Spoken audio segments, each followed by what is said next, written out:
The Eagles had their second open OTAs practice today, and there's certainly a lot to get into, but most importantly, Vic Fangio finally spoke to the media discussing player development, some of the new faces that we're seeing, and answered a couple questions that nobody really saw coming. So we're going to get into all of his answers and a whole bunch more, but welcome into A to Z Philly. I'm RB, and we started off with a nice view of Eagles OTA practice today. This is the second one where there's media availability, so after this, it'll really just be waiting for mandatory minicamp on June 10th. But other than that, man, let's go ahead and dive in because we definitely learned some things today, and we'll start it off with the guy who is no longer a part of the team anymore. That is Bryce Huff. Vic Fangio asked about Bryce Huff and his presence. He says that his injury and the emergence of Nolan Smith and Jalix Hunt were the main reasons why they traded Huff to the 49ers.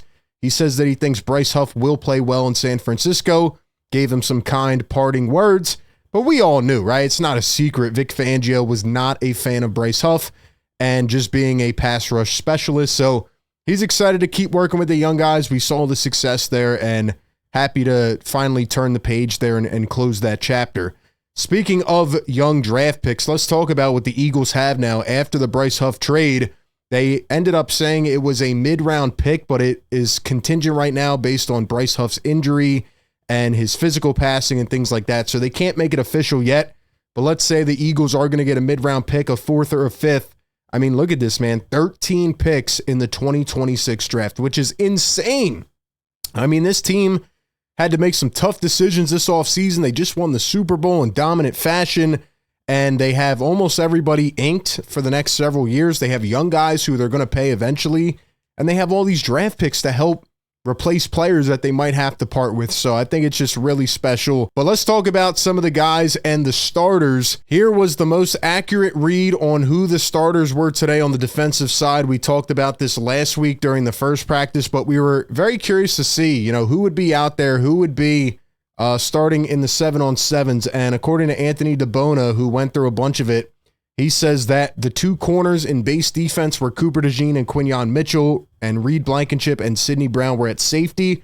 But in the nickel defense, and this is what we've all been kind of curious about, right, with Cooper DeJean and his positional versatility, would he stay at nickel? So in terms of the nickel defense, it was Quinyon and Keely Ringo out on the outside corners, and Cooper DeJean slid back into nickel corner. Reed Blankenship and Sidney Brown both at safety. So I do think this is pretty interesting as well, right? Last week we saw Andrew Nakobe get some of the first team reps, and we thought, okay, the Eagles invest in a second-round pick. Andrew Nakobe looks like he's going to have a real shot to compete, and he probably does, right? He probably will. But it feels like now they're going back to the more veteran option of Sidney Brown. Is that because they didn't like what they saw from Nakobe? Have they always been intent on Sidney Brown being the starter? Those are things we have to wait to find out. But very interesting to see both of them get some first-team reps. And I'm not out on Sidney Brown either. I do think he can still be a really good player. But it's just more about having the sample size and proving it and being healthy amongst a lot of other things. So we'll see what happens. But those were the starters today. And speaking of Vic Fangio and his defense, he spoke to the media.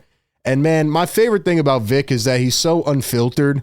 He just shoots you straight. He gives it right to you. He doesn't care. He's, too old and set in his ways to worry about what anybody thinks. So he just comes out and he gives you direct answers. And he was asked about the report from after the Super Bowl that Vic Fangio, brought the team together before the parade and was going over film and was kind of, getting on them for certain mistakes they made. And he says that was, quote, fake news. He never ripped into the defense. He says that he got the defense together and complimented them, and not a negative word was said. Nonetheless, these players have a lot of trust in Vic Fangio.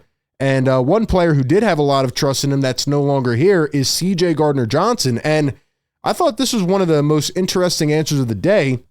He was asked about the decision to move on from CJGJ, right? Because Vic Fangio's involved in these decisions and these choices. And he said that it was simply a salary cap decision. He was fine with it. He didn't care. When they asked him the question, he kind of almost thought it was shocking that they were asking. He's like, yeah, it was just a salary cap thing. Like, I don't care. I'm not that worried about it. So I think that is pretty telling of how they felt about CJ. Me, on the other hand, I'm pretty big on him, and I thought that losing him was a big impact. So I guess we'll just have to wait and time will tell. But, we'll see who Vic goes with at the safety position. And then Vic Fangio also commented on the quote yesterday from Jeremiah Trotter that we talked about, where he said Jalen Carter doesn't really know how to play the position yet. It's just all natural talent right now. And here's what Vic Fangio had to say in response to that. The point he's trying to make, I do think Jalen, the good news about Jalen is twofold. One, he played very well for us last year. And two, he can still improve a lot. So Vic Fangio with a straight answer. He says, one, he played very well for us last year, right? Second team All-Pro, Pro Bowler. But on the other hand, he also has a lot of room to improve, and seems like there is a valid claim there to be made. So I think that's really promising. The fact that Jalen Carter is this good, demands this much attention, but is also going to get better, right? I mean, this guy honestly has Hall of Fame potential. So I think that's a very telling quote by Fangio, and I think he's excited to coach him. I think as you get older, you still try to find those different thrills, and Fangio seems like a guy who's never content. He wants to go out there and win it again, and I love his attitude. So shout out to Vic Fangio. He also talked about Cooper DeJean. Here is Cooper DeJean today at practice. Got a little video clip of him in a drill here. You'll see at the tail end of this, he's poking the ball away, so they're working on different drills. Like I said, can't get too hype about OTAs, 7-on-7 drills, things like that. But that's a nice, powerful punch there by Cooper DeJean, and really excited to see what he can do this year in year number 2. I think he's only going to get better, and this time he actually has a training camp to go through. Vic Fangio was asked about Cooper DeJean being at the nickel compared to on the outside corner. He says he would like to keep Cooper DeJean at nickel and then in base at corner or safety. He added on top of that saying that Cooper DeJean's versatility would help him play very well at safety. It fits his skill set. And even going back last year before the draft, when a lot of people wanted the Eagles to take Cooper DeJean mostly in the first round, even though he ended up sliding a bit, everybody talked about DeJean saying he was a Swiss Army knife, right? They said he was tough. They said he was quick. They said he could cover a lot of the field. His instincts were great, and he could play corner. He could play safety. He could play nickel. All those things right now are coming to be true. He is the perfect chess piece, the perfect blueprint for what Vic Fangio wants in a defensive player. Don't you think Vic Fangio is going to have so much fun just moving DeJean around the chessboard? This guy can play anywhere. And I agree 100% with Vic. I'm very happy to hear him say that he's going to start Coop at nickel and he's going to play there a majority of the time because he's better there, right? Why mess up something when there's no need to? If it's not broke, don't fix it, as they say. Vic Fangio also talked about Tristan McCollum, gave him a lot of praise in this press conference, saying that, he's very talented. He's going to be right there in the mix when battling with Sidney Brown and Andrew Nakobe. So, like I've said before, I think my favorite thing about Vic is that he doesn't care what you look like, who your name is, where you've played before, if you've won a Super Bowl, what your contract is. The best player or the best talent on the field is the guy that's going to start in week 1. And I think that's how it should always be. Unfortunately, that's not how it always is. But with Vic Fangio, it is. And that's why I think this team has so much success. Speaking of being on the field in day 1, though, a couple guys won't be. Vic Fangio talked about this linebacker core. A lot of interesting comments. He even brought up Zach Baun and how nobody knew what Baun was a year ago. So he was talking about a lot of the new faces, saying, look, it's very comparable to last year, right? We had a lot of turnover from 23 to 24. We have a lot of turnover from 24 to 25. There's going to be hidden gems. There's going to be guys who really compete and, step over the bar. There's going to be guys that kind of fiddle out a little bit, but that's his job to figure out, and he's going to put the best 11 on the field. Vic Fangio talked about Nakobe Dean, who obviously is still rehabbing the injury. He says that he will not be back for a while. What does this mean for Nakobe? Is he going to miss half the season? Are they going to put him on the physically unable to perform list? What's the designation on Nakobe? Doesn't sound like we're close to knowing that, which is a little bit concerning. But thankfully, you go out there and you draft a stud in the first round that falls all the way to the end. His name is Jihaad Campbell. And Vic Fangio talked about Jihaad Campbell, saying that he will not be on the practice field until sometime in August. He says he is working him at inside linebacker now because there's more to learn there, but the potential is there at edge. So I think we all thought this, right? Jihaad Campbell would start off as an off-ball linebacker. He would continue to work his way in, but who knows with Vic Fangio? Like I said, he brought in Zach Baun last year. He instantly knew where to plug him in. He knew how to get him from point A to point B. So I personally trust whatever Vic has to say about this. I think he will develop him the right way.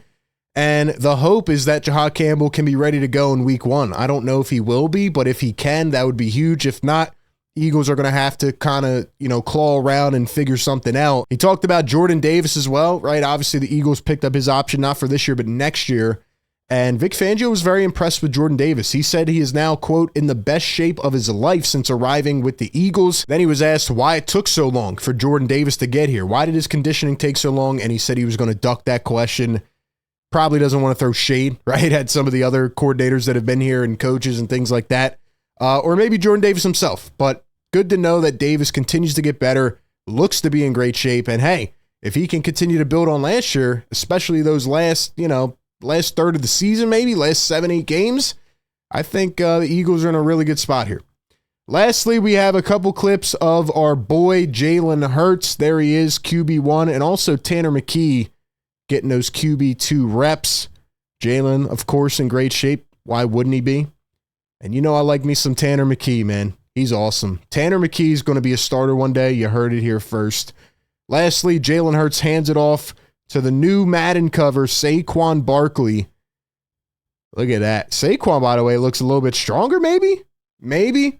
He was on an interview. They asked him if he believes in the Madden curse about guys always getting hurt. He says, I believe in the Lord, and I'm going to come back and have another great season. Love Saquon's attitude. So happy he's an Eagle. So that is where we are at today, man. Give me all of your thoughts down below. Who do you think should be starting right now in the Eagles defense as we approach OTAs, mandatory minicamp, and training camp? Give me all your thoughts on this team down below. Appreciate everybody for tapping in. As always, be sure to like, comment, subscribe. We'll keep you up to date with everything, and I'll catch you on the next one.